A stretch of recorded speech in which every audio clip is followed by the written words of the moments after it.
Assalamualaikum warahmatullahi wabarakatuh. Sahabat sekalian, sering kita bertanya kepada diri kita masing-masing, apakah kita ini mungkinkah untuk bisa berubah? Mungkinkah kita untuk menjadi lebih baik dari yang sebelumnya? Ada beberapa hal penting yang ingin kita rubah di dalam diri kita. Antara lain adalah karakter kita, kemudian kebiasaan-kebiasaan kita, sikap kita, kompetensi kita. Banyak hal-hal yang ingin kita rubah. Nah, sebetulnya alur perubahan itu sangat sederhana memang, tapi prosesnya memang membutuhkan perjuangan.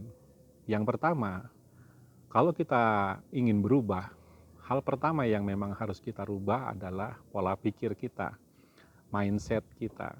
Kalau pola pikir kita terhadap segala sesuatu tidak tepat atau kurang benar, memang ini akan menjadi masalah yang berat. Kita sulit berubah kalau kita tidak mau merubah pola pikir. Biasanya pola pikir ini mengkristal, ya, menjadi sebuah keyakinan, menjadi sebuah paradigma yang membuat kita sulit untuk mengembangkan diri. Jadi kalau kita mau berubah, awali dengan mempertanyakan kembali pola pikir yang ada di dalam pikiran kita. Ya, apakah ini adalah pola pikir terbaik yang kita bisa miliki? Ya, apakah ada alternatif lain, pola pikir lain yang lebih baik? Nah, kita harus mempertanyakan kembali berbagai keyakinan-keyakinan kita. Misalkan gitu, selama ini kita memiliki pola pikir yang tidak percaya diri di dalam melakukan segala sesuatu.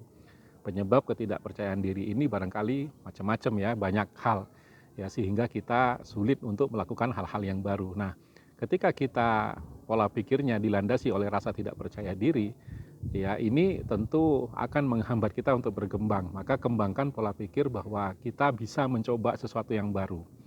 Kita bisa melakukan hal-hal baru. Meskipun di awal kita mungkin tidak langsung ahli, tetapi lambat laun kita pasti akan bisa menguasai kemampuan baru. Nah, pola pikir inilah yang penting. Ya, jadi kalau pola pikir ini bisa berubah, maka peluang kita untuk berubah pun menjadi lebih besar. Kemudian yang kedua, setelah membangun pola pikir tentu akan terbangun pula sikap-sikap yang baru.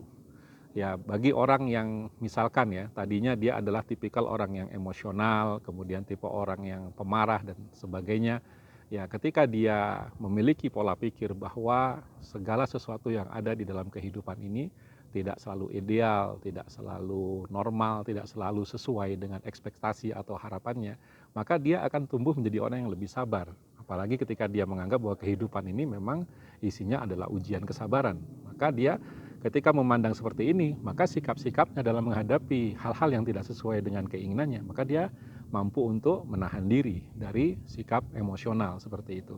Nah, kalau sikap sabar ini dia kembangkan menjadi sebuah kebiasaan yang dia ulang-ulang secara terus-menerus, ya, maka kebiasaan-kebiasaan ini insya Allah akan menjadi sebuah karakter. Ya, jadi luar biasa ya kalau kita berubah dari seseorang yang tadinya karakternya emosional menjadi seseorang yang karakternya penuh dengan kesabaran, apalagi seorang pemimpin. Dia harus memimpin orang dengan karakter yang berbeda-beda, dia harus mengelola orang dengan kemampuan dan kompetensi yang berbeda-beda. Tentu ini membutuhkan kesabaran dari seorang pemimpin untuk mengkolaborasikan berbagai orang yang berbeda-beda. Maka kalau kita berhasil membangun kebiasaan sabar ini dalam menghadapi orang-orang, tidak merusak tatanan panggung motivasi yang sedang kita bangun bersama orang-orang, ya, karena emosi itu, kemarahan itu bisa merusak, ya, bisa merusak latar yang kita sedang bangun, bisa merusak relationship, hubungan yang kita bangun dengan orang-orang. Ya, maka dengan sabar ini, ya, kita bisa menciptakan perubahan-perubahan juga nanti di sekeliling kita. Ya, jadi semua perubahan itu sangat memungkinkan untuk kita lakukan. Ya, dari mulai pola pikir, kemudian membentuk sikap, kemudian membentuk kebiasaan, dan ujungnya adalah memiliki karakter-karakter baru yang tentu ini akan mengantarkan kita pada peluang-peluang baru. Semoga kita semua sukses di dalam melakukan proses perubahan di dalam diri kita. Wassalamualaikum warahmatullahi wabarakatuh.